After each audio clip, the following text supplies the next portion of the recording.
హనుమకొండ జిల్లా పున్నేలు శివారులోని స్విమ్మింగ్ పూల్లో తల్లి ఇద్దరు కూతుళ్లు అనుమానాస్పద మృతి కేసులో పోలీసులు ఛేదించారు. మృతురాలు ఫర్హద్ భర్త అజారుద్దీన్ వారిని హత్య చేసినట్టుగా గుర్తించారు. ఫర్హద్ అబార్షన్ ఒప్పుకోకపోవడంతో నిందితుడు ఈ దారుణానికి పాల్పడినట్టుగా పోలీసులు చెప్పారు.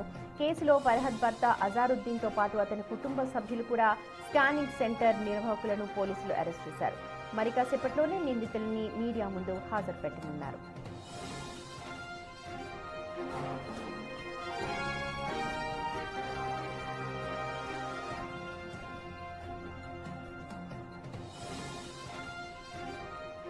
ఈ నెల 1న పున్నేలు శివారు స్విమ్మింగ్ పూల్లో ఫర్హద్ తో పాటు ఆమె ఇద్దరు కూతుళ్లు కనిపించారు చనిపోయి. అయితే వారిని హత్య చేసిన భర్త అజరుద్దీన్ ప్రమాదంగా దాన్ని చిత్రీకరించే ప్రయత్నం చేశాడు. గర్భవతి అయిన ఫర్హద్ ను అబార్షన్ చేయించుకోవాలంటూ ఆమె భర్తతో పాటు అతని కుటుంబ సభ్యులు కూడా వేధిస్తున్నారు అని అంటూ మృతురాలి తండ్రి పోలీసులకు ఫిర్యాదు చేశాడు.